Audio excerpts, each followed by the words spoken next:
very, very successful. He's also in $20 to $30 billion range. The reason I'm going into this is for us to understand as a group, what are the core values that you espouse?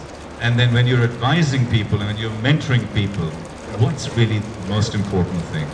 Ethics. Ethics are very, very important. Ethics doesn't mean honesty only. When you do your work, there are certain rules you follow, and those rules become your ethics. And ethics are from your ethos, and your ethos is from your culture, and your culture is from your upbringing, and your upbringing is depending on your family. So there's a logic on how you are made and what is your DNA. And your DNA comes, you know, there are brothers and sisters in a family. Not all fingers are the same. Not your brother and your sister is very different from you. You check that and you will say, that is true. I'm very different than my brother or my sister. So the DNA, a lot of it is your own DNA, is your own thinking in how you bring that up. So, I don't know, Bill Gates, does he have a brother? We never heard of him. And does he have a sister? We don't know about that. There's only one Bill Gates, and that DNA is what we're talking about today. Do we have that DNA? And few and far between people have singularly made it happen with that strong DNA, which is the mindset and which is their culture. So your company might be going into IPO or into some kind of strategic partnerships and so on. Your valuation may double, triple in the next few years. One of the things that Bill Gates and Warren Buffett are doing is to say that billionaires, and you will be one, you already are very close to it, that billionaires should give away 50% of their wealth during their lifetimes, not afterwards. Would you do that? Oh yes, I would do that. I spend all my time giving, and giving doesn't mean giving money. That's the easiest thing that you can ever do.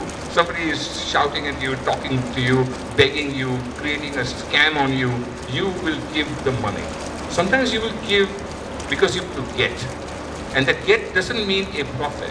That get means an accolade. That get means the feeling of, oh, I went to a temple and I gave $1 million, so I feel very good. So it's about you, it's not about that $1 million. The giving is if it reaches, if it serves a purpose, if it improves society, and we say commercially, if it adds value. If you add value by giving, that is giving. If you just give and you don't know where the heck it's going or what you're doing, then that's very animal-like and that's not really giving. Thank you for that. In that spirit of giving, there are a couple of other elements that come to my head. But before we get that, you love making money. How important was that first million, and what did you feel for the first million? And then the next 10, and then 100. How much is too much money? Yeah, Tariq, that's a very good question. Do I love to make money? Yes. You know, when you make money, money is the grease to the machinery of your life. And try and think about that you need money. Nobody can say, oh, it's all right, I don't need money. What are we talking about? We need money. So you have to make money. And when you make money, actually you're not giving it a name. When you're making money, when you're making good money, do you know what you're doing? You're winning. Everybody likes to win. And the more money you make, the more you're winning. And that is what is driving you. But one day you want to give that up. And you say, look, I'm winning. I'm used to making money. I'm used to winning. Is life all about making money? And is life all about winning only? Where is the giving? Where is the perspective? Where is the value add? Am I an animal or am I a human being? So you want to create that difference, say, I want to live a life like a human being. And that's when you start talking about, where does it matter? Can you, people go to parties and they say, hello, how are you? Hello, how are you?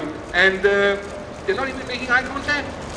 And when you're not making eye contact, are you saying hello to your friend? Are you saying hello to, because I'm looking continuously at all of us people over here, and I'm trying to reach out to you, all of you people, and I hope that when I'm talking, it's making some difference to you in some way, because I also want to learn from you. And that is the process. That is the process. It's not just about making money.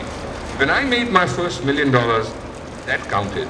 That really counted, because that actually reaffirmed the faith in myself that I'm all right. I can make money because I am now able to succeed. I am able to look after my family, not only my wife and child, but my extended family and people around me. And also I'm able to look after myself. Then the second million came and the third million came. And actually, I don't know. When we made the 10 million, actually it went away. It was a quiet night. I'll share a story with you. It's a true story about an entrepreneur, much like you, who was working with about 5,000 to 10,000 people in his company. And then, you know, investment bankers and everybody was after him because it's the American dream to build a company and then to sell it. So he did. He sold it for $1.2 billion. And 6 to 12 months, I think it was about 8 months later, he actually had a nervous breakdown. Because every single thing that meant anything to him went away. He wasn't able to support people. All he had was money, and his only friends were investment bankers and financial advisors. Do you want to become like that if you sell your company? Oh no, So what are you going to be doing? If I sell my company, and when I sell my company, I got 101 ideas to do something else.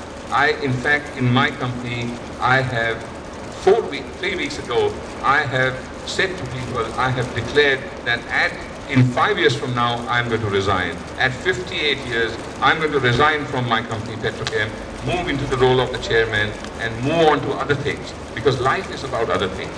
Life is about so many things, and I have only just begun. I want to do a lot more, and it's not necessarily selling chemicals. And we'll certainly get to that. That's the last part of the interview that we will go into it in depth. Just the last couple of questions.